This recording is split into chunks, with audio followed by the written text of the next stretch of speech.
On est bien sûr en compagnie de Mathieu Gilbert Tremblay. Ça va bien aujourd'hui? Ça va. Numéro 1, François, et toi? Écoute, plein d'ordinateurs sur le plateau. Oui, on est Ça va très submergés. bien. Moi, j'ai du fun. J'ai hâte qu'on finisse ça et commencer à pianoter un peu sur tes claviers-là.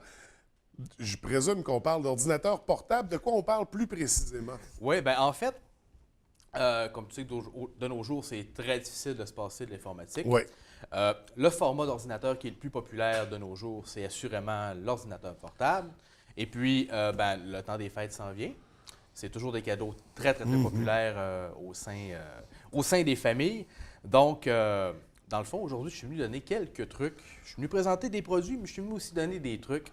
Fait que ce matin, on magasine un portable. Oui, exactement. Je vais vous donner, dans le fond, prendre une petite longueur d'avance, regarder un peu c'est quoi les questions que vous pouvez poser à vous pour être capable d'orienter un peu mieux votre décision au niveau de l'achat d'un portable. Donc, faire le meilleur choix correspondant à nos besoins parce que, c'est ça, on a des portables de toutes les qualités, de toutes les performances également. Exactement. Tout dépendant de ce qu'on fait sur un ordinateur, on n'a pas nécessairement toujours besoin du plus gros ou à l'inverse. Des fois, on n'a pas assez à la maison, puis il faut aller au-delà de ce qu'on a. Donc, c'est quoi la première chose à regarder quand on veut se magasiner un portable? Ben, écoute, je voudrais la pire erreur à faire, c'est de commencer à magasiner un portable en se fixant initialement un budget. OK. OK? Moi, personnellement, il n'y a rien qui m'énerve plus que quand je vais pour m'acheter une télévision, un électroménager, un véhicule. Puis la première question que le vendeur me pose, c'est combien tu veux mettre? Ouais, c'est ça. Moi, ça me donne l'impression que peu importe ce que je veux mettre, il va me trouver un produit, il va me vendre ça le double du prix. Puis concrètement, c'est peut-être pas ça que j'ai besoin. OK? Donc, la première des choses qu'on va faire, c'est qu'on va déterminer nos besoins. Puis une fois qu'on a déterminé nos besoins, là, on va essayer à chercher le meilleur rapport qualité-prix en fonction de nos besoins. Okay? Je vais donner un exemple. Pour commencer, tous les ordinateurs qui se vendent aujourd'hui, à moins que vous achetiez ça dans une ruelle sombre pour 50 $ à un inconnu, sont capables d'aller sur Internet all day, puis d'aller sur Facebook. Tout marche super bien. Puis des entrées USB, puis de cartes SD. Oui, c'est tout standard USB. C'est rendu réparé, tous les portables ont des webcams, quasiment tous. Mais il n'y a plus de lecteur à disquette, là. Non, plus maintenant. Puis je vais même te dire, les lecteurs CD et les graveurs DVD sont en train de disparaître aussi. Oui, de plus en plus. Oui, c'est parce que les ordinateurs veulent devenir de plus en plus minces. Puis c'est un manche-batterie. Puis bien souvent, les gens ne s'en servent pas. Puis quand il est temps de s'en servir, c'est brisé. Ils ont décidé de l'enlever.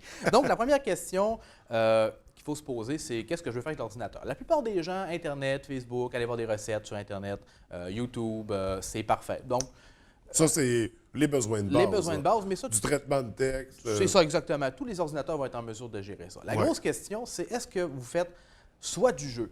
Donc, les personnes peut-être plus jeunes un peu, ados, des fois, veulent voir des jeux. On joue nous autres aussi, Mathieu. Oui. Non. Donc, faire du jeu, ça fait une bonne différence. Parce que pour faire du jeu, entre autres, on a besoin d'une bonne carte vidéo. Puis, c'est pas de facto dans tous les ordinateurs. Le gaming, c'est pas mal ce qui est de plus demandant pour un ordinateur, je pense. Je te dirais que oui. Mais il y a aussi le traitement lourd, ce que j'appelle le traitement lourd. Exemple, du montage vidéo, ouais. Exactement. Tu peux faire aussi du dessin technique, travailler avec des logiciels comme SolidWorks, AutoCAD, ces genres de programmes-là, va nécessiter un ordinateur vraiment performant. C'est important de le déterminer dès le départ parce qu'un portable, c'est pas comme une tour, on ne peut pas changer trop de pièces, tu comprends? Donc, si on achète un portable, puis que dans un an, on veut faire du jeu avec, on ne peut pas juste rentrer une carte vidéo à la masse dedans. Ça ne fonctionne pas. C'est important de vraiment déterminer ça au départ. Puis après ça, une autre question que les gens, c'est rare qu'on se pose la question, mais combien de personnes vont s'en servir? Tu sais, des fois, il y a des gens qui sont seuls à la maison, des fois, c'est monsieur, madame, mais des fois, il y a 4-5 personnes qui peuvent s'en servir. Chacun leur session, chacun leur... Exactement, chacun leur logiciel, leur programme. Fait que ça, c'est peut-être moins au niveau des performances en tant que vitesse, mais peut-être plus au niveau du stockage. Des fois, c'est bon de se poser... Est-ce que le portable va être plus un ordinateur individuel à ce moment-là? Ou... De plus en plus, François, on se rend compte que les gens achètent un portable puis qu'ils le mettent en plein milieu du salon, puis que c'est le portable. Ça devient l'ordinateur familial. De plus en plus, je te dirais, dans un contexte familial, c'est vraiment de plus en plus utilisé. Puis ça remplace même la tour. J'ai vu de nombreux endroits, le portable ne bouge pas. Il y a un écran, un clavier, une souris branchée dessus. Oui, assurément. C'est que les prix ont beaucoup tendance à se rapprocher. Oui. Et puis, les tours de nos jours, c'est pratiquement des ordinateurs portables. Les composantes à l'intérieur, c'est des composantes d'ordinateurs portables. Tout ce qu'ils font, c'est le mettre dans un boîtier qui fait plus propre avec plus de connexion, par contre. Ça, c'est un avantage indéniable qu'il y a avec les tours. Mais malgré tout, écoute, moi, au bureau, je dois sortir 35-40 portables pour une tour. Ouais. Ouais. En entreprise, c'est un petit peu différent, mais monsieur, madame, tout le monde, c'est Oui, vraiment... c'est une souvent à carte la qui est- tour, tu vas avoir des besoins plus spécifiques aussi. Ouais. Donc, on va poursuivre là, dans notre Oui, oui. magasinage. Ben, écoute, là, maintenant, on a déterminé qu'est-ce qu'on veut faire avec Ouais. l'ordinateur. OK? Ensuite de ça, on a déterminé combien de personnes qui vont s'en servir. Puis là, il faudrait qu'on la regarde pour l'écran. OK? Les portables, grosso modo, les écrans vont varier entre 13 jusqu'à 17 pouces, normalement. OK? Plus gros ne veut pas nécessairement dire plus beau. OK? Puis plus petit ne veut pas nécessairement dire là, moins bon non plus. Ouais, ouais, ouais. C'est vraiment une question surtout de poids, de portabilité. Et puis, des fois, moi, j'ai des gens, des fois, qui ont vraiment, là, eux, sont habitués à avoir un gros écran, ils ont des lunettes, là, à 1 pouce d'épais. Puis eux, ça leur prend un gros écran, mais même ça, c'est pas parce que c'est plus gros que les icônes vont être plus grosses. Ça, c'est un raccourci dans Windows que tu sers, puis tu zoomes tes icônes. Ben oui, ça, Fait que c'est... quelqu'un des fois, qui voit moins bien, un portable standard, c'est 15 ou 15,6 pouces environ, va amplement faire la job. Mais encore là, l'écran, on peut pas juste comme tirer dessus puis l'agrandir. Ouais, Parce que c'est pas encore sorti les écrans C'est souvent rétractables, les là. grands écrans, c'est ça, on va avoir des besoins plus spécifiques. On parlait de gaming tout à l'heure, là, on veut bien voir les petits détails de Habituellement, jeu. ça va. Montage ça vidéo, va de soi. graphisme, c'est ça, on préfère les grands écrans. Mais pour les besoins communs, là, du traitement de texte, 15,6 écouter des pouces, vidéos, c'est aller parfait. sur Facebook, c'est ça, on n'a pas besoin du plus gros écran. Mais quand même, il y a des gens qui ont des préférences à ce niveau-là. On entend souvent parler les gens, quand ils viennent pour magasiner un ordinateur, ça parle de processeur, ça parle de mémoire vive. Qu'est-ce qu'il y en a exactement de tout ça? Ben, avant toute chose, j'aimerais vraiment ouvrir une parenthèse, vraiment faire attention. Quand on magasine un ordinateur portable, il ne faut pas se laisser facilement impressionner par les chiffres. Ouais. OK?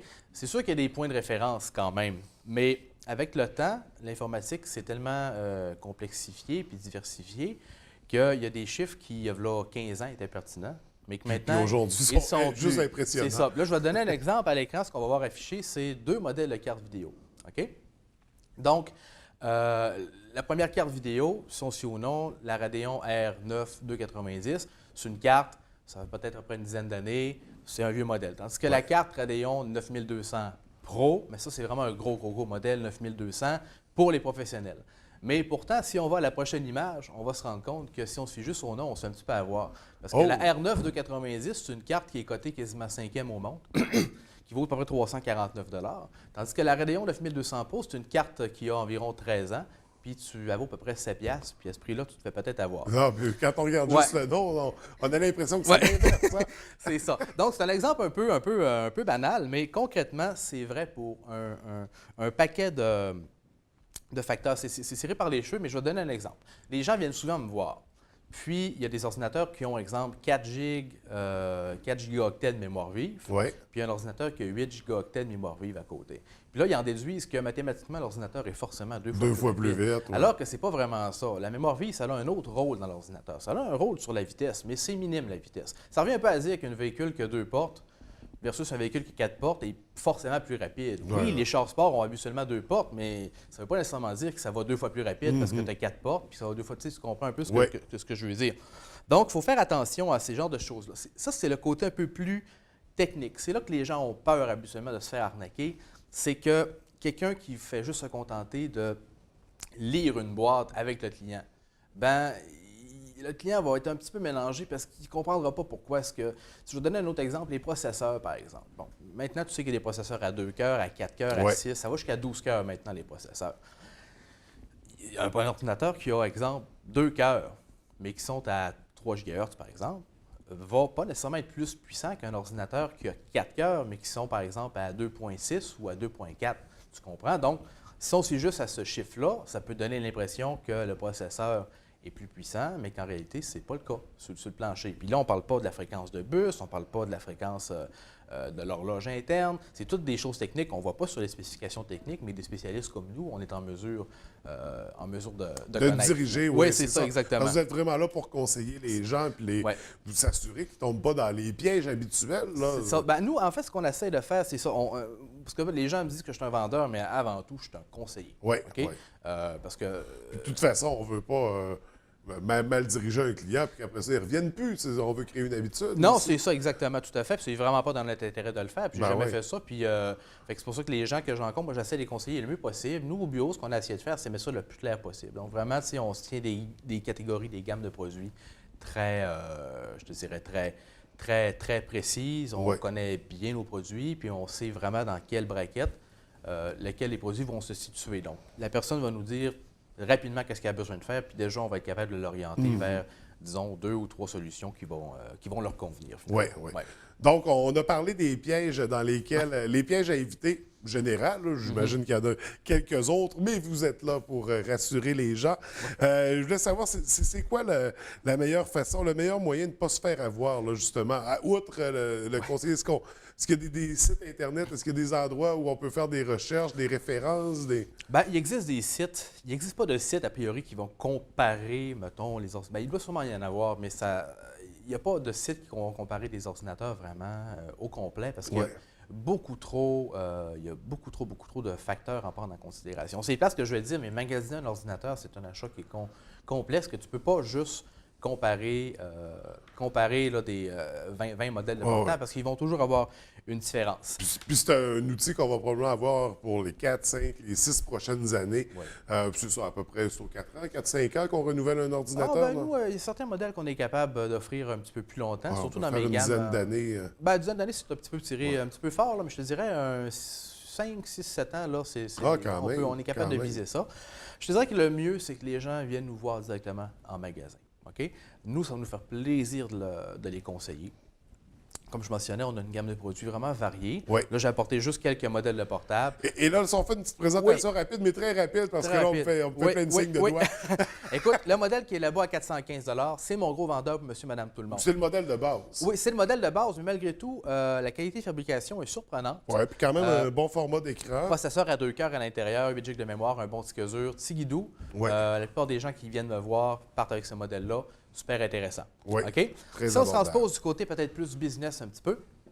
Ici, j'ai le modèle à 839 $. Oui. Toujours dans le Dell. Celui-là va offrir un SSD, qui est le nouveau disque dur flash, qui est super rapide, une qualité de fabrication un petit peu supérieure pour un contexte entreprise, puis une garantie de 3 ans aussi. Okay. Je fais la version vraiment très, très, très rapide. Il y a un paquet d'autres différences entre les modèles, mais celui-là en business, c'est mon gros vendeur. C'est ça, donc plus professionnel comme ordinateur pour les entreprises. Exactement. Ici, on a un que je trouve très intéressant, un hybride en fait. Oui, c'est ça. En fait, c'est dans le Toshiba. C'est une petite gamme de portables qui sont légers, facilement transportables. L'avantage qu'on a avec celui-là, c'est qu'on peut vraiment retirer l'écran comme ça, qui est complètement amovible, puis l'ordinateur se passe vraiment dans l'écran. Fait que ça devient littéralement une tablette. Là. Ça devient littéralement une tablette. Une tablette textile, tout. Textile, oui. C'est ça, tu mets du tissu là-dessus, ça marche super bien. Tu mets des bobettes, elle est super belle. On peut mettre des petits kits. Oui, c'est une tablette tactile, absolument. Tactile, oui. Mais qui roule Windows dessus. Donc, c'est pas un Android ou iOS, fait qu'on peut vraiment continuer à travailler avec. On arrive à la maison, on la remet là-dessus, puis on est capable de travailler comme un ordinateur. Je vais en remettre comme il faut. Oui, c'est ça. On la rentre comme ça. Puis, l'autre modèle qui est celui-là, qui est vraiment un gros modèle dans la gamme Alienware. Certaines personnes vont connaître cette marque-là. Là, on parle vraiment d'un ordinateur pour faire du jeu. Les gamers. Les gamers. Là-dedans, il y a une grosse carte vidéo vraiment là, avec des bonnes performances, beaucoup de drive, comme on dit en bon français. Tous les jeux actuels, ça va fonctionner sur cet ordinateur-là. Oui. Donc, les parents qui ont des enfants gamers qui veulent un nouveau juste un, j'espère, à 1400$, j'espère qu'ils en ont juste un. Yes. Donc, mais quand même, une belle machine qui très va beau, peut-être s'adresser à des gens comme nous aussi. Très beaux produits. Des très beaux produits, puis là, seulement 4 modèles. Il y en a des tas d'autres qu'on peut... Écoute, j'ai une multitude de produits. On va sûrement en parler dans une prochaine chronique. D'ailleurs, la semaine prochaine, dans 2 semaines, c'est-à-dire que je risque de venir avec des tablettes. OK. Ouais, on va peut-être regarder ça plus en détail. Et là, si les gens ne veulent pas attendre, ils peuvent aller vous voir directement chez Bureautique FTI. On vous attend. Yes. Écoute, Mathieu, merci beaucoup. Je te souhaite une belle semaine et on se retrouve dans 2 semaines. Ça fait plaisir, merci.